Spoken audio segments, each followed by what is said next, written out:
Well, hey, everybody. Thanks for tuning in. I'm David Robinson, the senior minister at CCC, and I am so glad you're spending part of your day here. Stick around to the end. We have a special announcement of sorts at the end of our service that I don't want you to miss. Now, we've been in this series called Same Difference, where we're exploring the book of 1 Corinthians from the Bible, and it has a lot to teach us because, in part, we're the same as the Corinthians. We're separated by 20 centuries. They were in the first century. Here we are in the 21st century. But the issues they faced and the problems they had, they're eerily similar to issues and problems we face today. Some things are different, but a whole lot's the same. We could call Corinthians when thinking about this book of the Bible. And one of the biggest issues the church at Corinth had to deal with was in this realm of sex and sexuality. The first century Greco-Roman world was an almost anything goes kind of culture. And Corinth was that on steroids. So it's understandable that when the Apostle Paul established a church in Corinth and folks started coming to see the reality and truth of the resurrection of Jesus Christ, they started placing their faith and hope in the gospel of Jesus Christ. Well, they brought who they were into the church too. And in a lot of cases, they brought old sexual habits, old patterns and behaviors and beliefs surrounding the sexual realm with them. And they were a mess. And let's face it, our culture tends to be a mess too when it comes to sex and sexuality. And I don't know if there's any area we need more wisdom. Our culture needs more help and wisdom than in this area, because sex and sexuality is a powerful, powerful thing. It can be such a gift when it's handled rightly. It can express intimacy and love like nothing else in the world. And on the other hand, it can be so devastating when it's abused or mishandled. And there's something in the human heart that tells us that sexuality is to be prized and guarded, as difficult as that can be at times. We kind of know this instinctively. I think we ought to handle this area with care. So let's think about this today. We come to chapters 6 and 7 out of 1 Corinthians. If you have a Bible in one form or fashion, get to the 6th chapter of 1 Corinthians. And what we see here in 1 Corinthians 6 and 7, it tells us a lot about what it means to be God's people belonging to God. This is one of the ways that Christians are to be very distinctive people. And here's what we have here. And here's what I want us to see. In these chapters, Christianity gave the world a revolutionary understanding of sex and singleness and romance and marriage. Because first off, the Apostle Paul is writing this. He brings up to this young church in Corinth two different attitudes, two views toward sex in the culture, his culture, which also exist in our culture today. And both are opposed to each other, and both are way off. Neither of them is right. Neither of them gets it. Now, the first one is a little hard to get this reading in our English translation. The first verse 13 there is where Paul is quoting somebody else. And he says this, he says, "Food for the stomach and the stomach for food, but God will destroy them both." Now, let me paraphrase this attitude a little bit. This attitude says, hey, sex is just an appetite. Food for the stomach, stomach for food. Paul's quoting someone else who summed up the prevalent view in Greek society that said, the body means nothing. Greek philosophy and thinking saw the soul as good and the body as bad.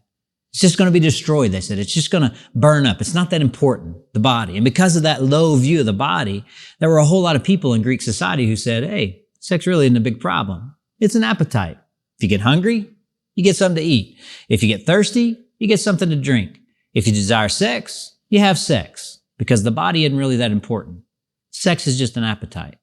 And then this little addition, he says, but God will destroy them both. It's part of that view that the physical world was temporary and not all that important. And therefore, it's not what you do with your body that matters. It's what you do with your soul that really matters. Now, the other approach, the view Paul deals with there, he quotes somebody else. The Corinthians, actually, they had written to him.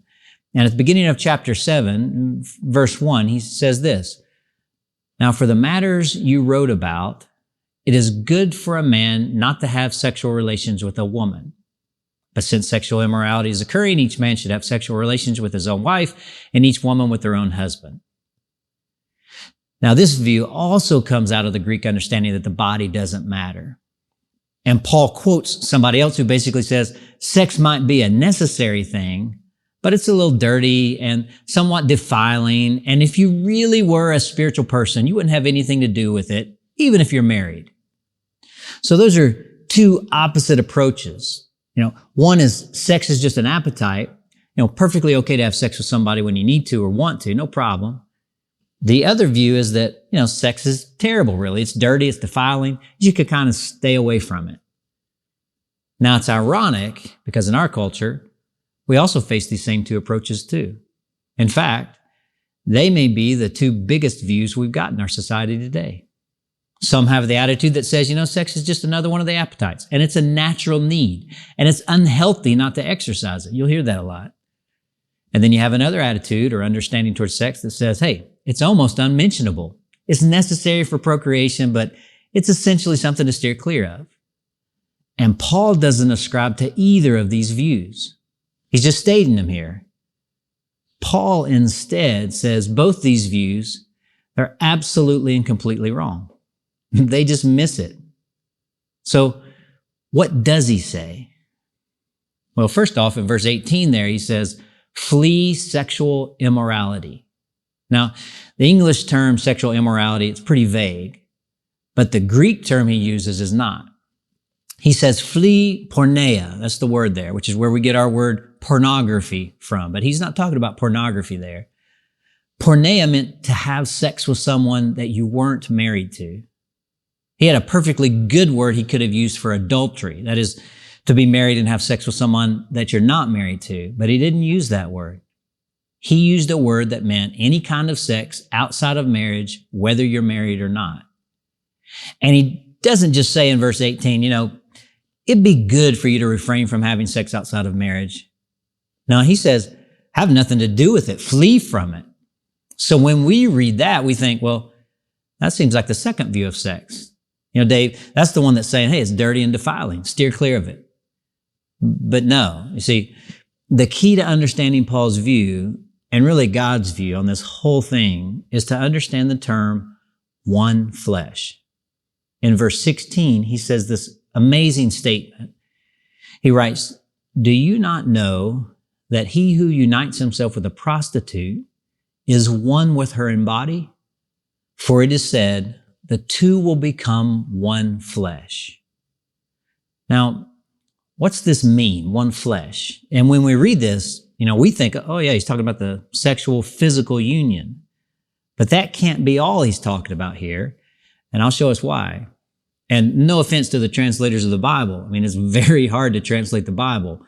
But that's a really rough translation into our English of the original Greek words.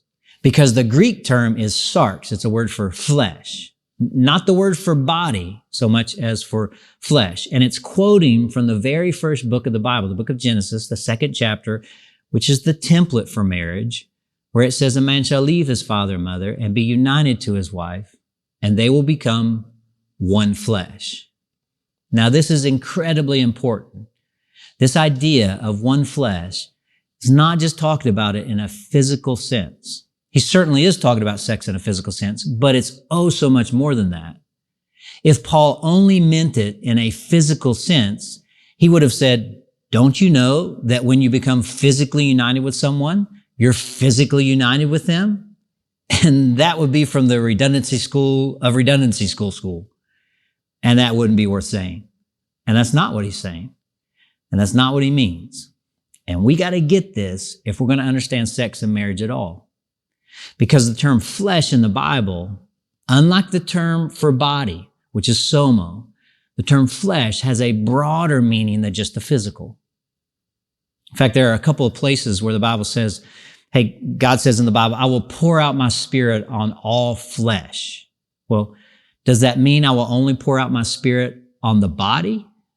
No, it means all persons. So when Paul says, and Genesis says, and Jesus says, a lot of people try to make the case that Jesus didn't say anything about sex and sexuality, but yes, he did. He says the exact same thing we're looking at here from Genesis 2. They all say that sex makes two people one flesh, saying something much more than just they're physically united. And what Paul's saying here is pretty astounding, and it was incredibly unique. He's saying sex in any circumstance is designed to radically transform and supplement you. Sex is a way to donate yourself to someone so deeply that the two become one unit. The two become one. The two become one flesh, not just physically, but in their entire personhood. That you are both yourself and yet so radically supplemented that you're not the same. It's transformative.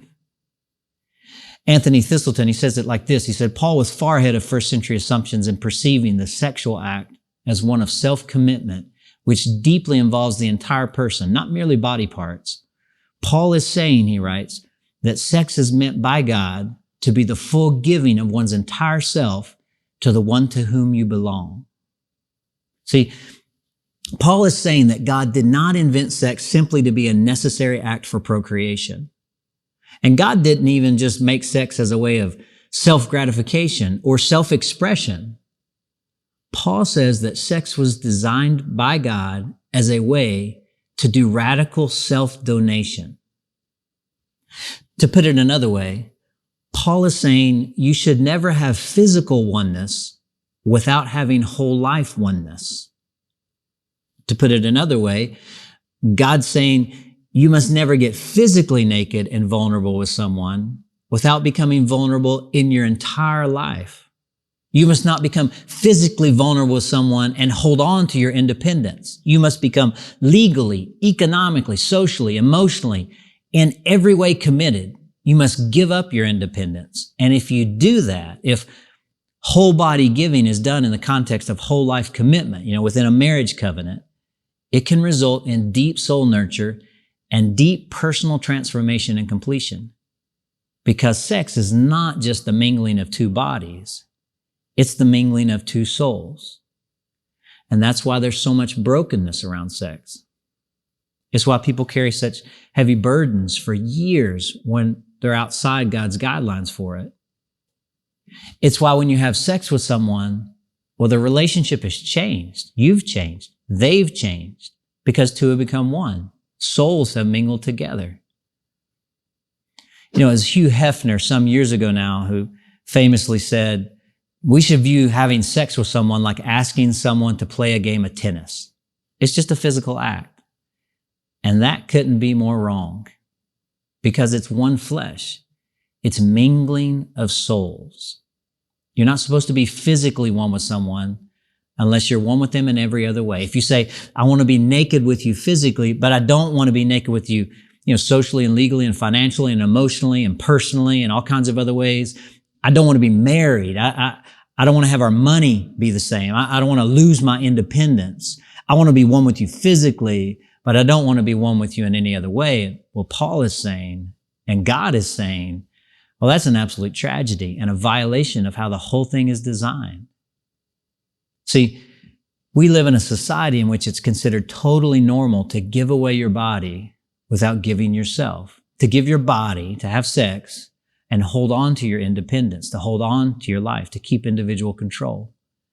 But Paul is saying that when you have sex outside of marriage, you're actually abusing and dishonoring and destroying this incredible person-shaping commitment mechanism of deep soul nurture and personal transformation.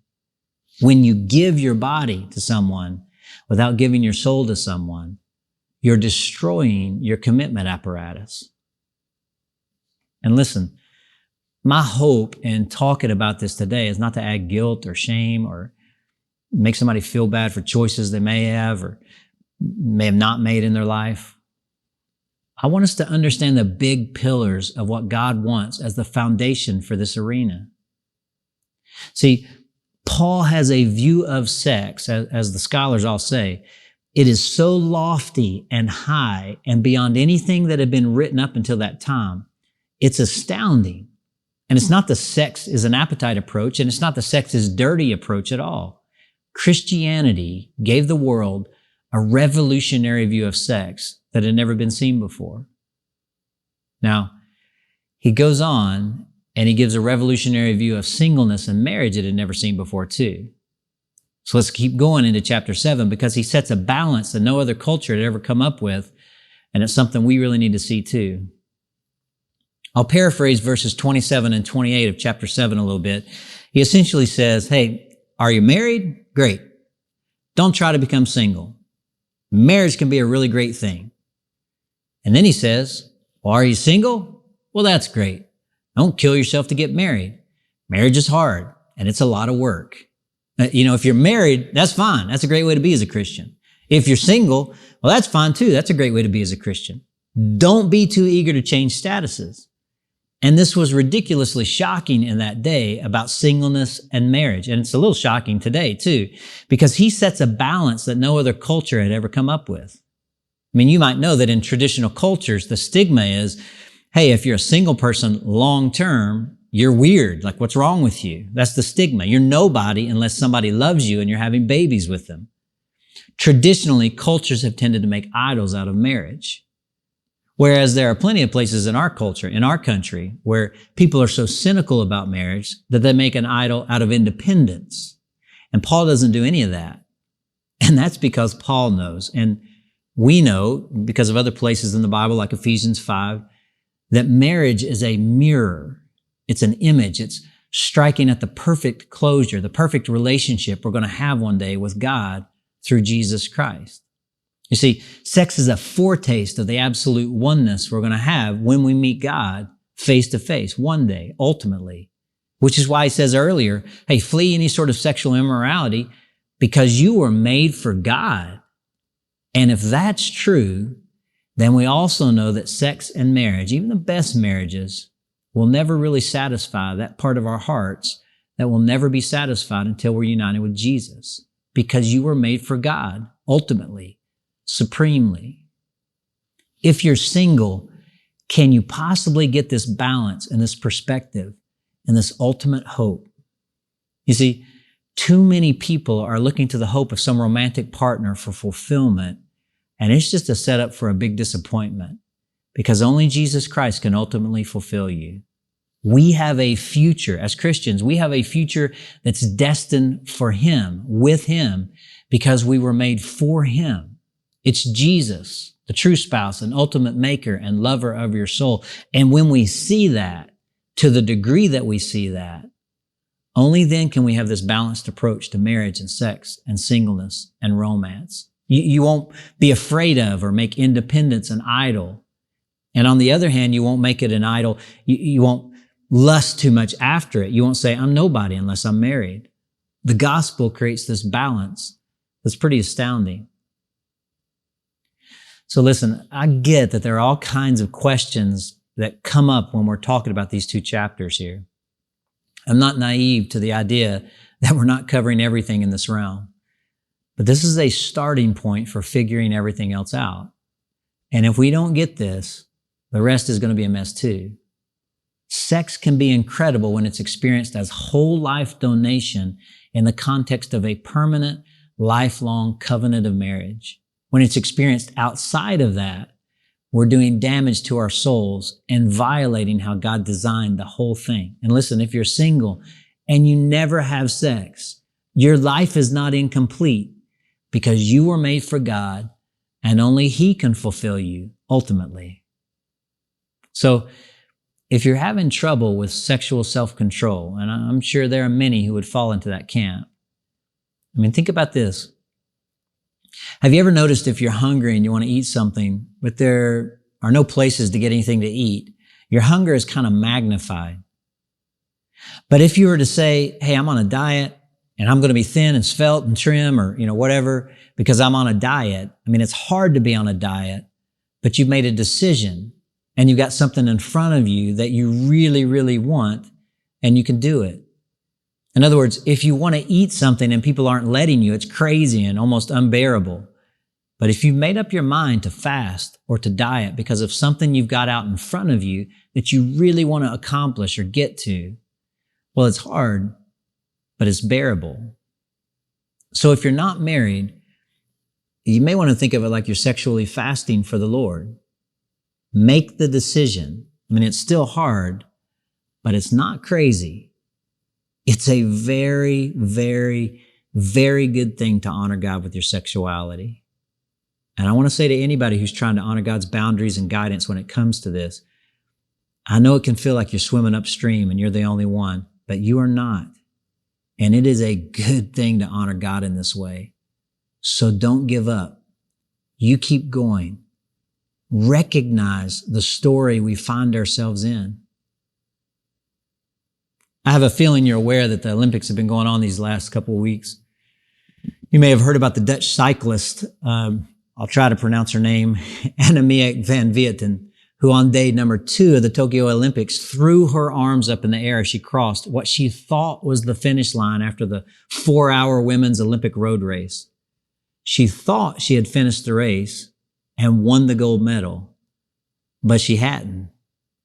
She had stopped just short, about 80 feet or so, way too soon. The real finish line was still out in front of her, and she kind of started celebrating too early. There was some confusion, and she had the wrong finish line. And I got to tell you, gang, we got to reset our sights on the right finish line. Sift through the confusion of our times and reset your sights on the fact that you were created in the image of a good God who's your ultimate destination and the only one who can fulfill you. And I know there are some who have really blown it sexually, and in some ways you think either, man, Dave, I've missed the bus on this one, and so what's it matter at this point anyway? Or sometimes it can be so hard to control yourself sexually because you still feel so ashamed for the things you've done or have been done to you in the past. But that's not the way it is in God's economy, in God's kingdom, within His church, through Jesus. You know, there was another picture from the Olympics you may have seen. It was of Sifan Hassan, the Ethiopian-born distance runner who was competing in a heat to qualify for the women's 1,500-meter race final. It's like when they go around the track 4 times or something like that. And partway through the race, it was just after they rang the bell for the final lap, she got tangled up in the pack and she trips and falls. And this is the Olympics. This is what she's trained her whole life for. And the pack now, after she falls, the pack is way ahead of her now. And she, in an incredible way, she gets back up and she not only caught up to the pack, not only finished high enough to qualify for the final, but actually won her heat. And I got to tell you, that's possible for you too, gang. If you stumbled somewhere along the way, you've really blown it sexually, or you feel like you're dirty and defiled and defeated, like you'll never be normal, or you'll never be able to run this race the way God wants you to, or something like that. Well, it doesn't have to be that way. It doesn't have to be the end for you. We serve the God who restores and renews and remakes. And keep in mind, every single person in our church has committed adultery on Jesus. Everybody. You realize how many times in the Bible it compares us turning our back on God, cheating on Him spiritually. It compares that to adultery. I mean, He gives us everything. He keeps our hearts pumping, for goodness sake. And anytime we give ourselves to some other lover, we give ourselves over, we make an idol out of money or our career or some person, to other people, to all these idols, we're committing adultery on Him. And He forgives us for it. We're washed, we're sanctified, we're justified. Such were some of you, He says earlier in chapter 6. But in God's sight, we're spotless. So don't let the past haunt you. Some of you may remember that episode when a woman caught in adultery was brought before Jesus for Him to place judgment on her. And instead He says, I forgive you. Go and sin no more. He doesn't say, I do condemn you, so straighten out. He says, I don't condemn you. Now use the grace I showed you as strength to live well. He's forgiven you. And because we have such a tough time believing this and holding on to this, He commanded us to remember His love for us and the price He paid for us on the cross. We were bought with a price. The price of Jesus' body given on the cross and His blood spilled on the cross so we could be clean and new and forgiven and whole.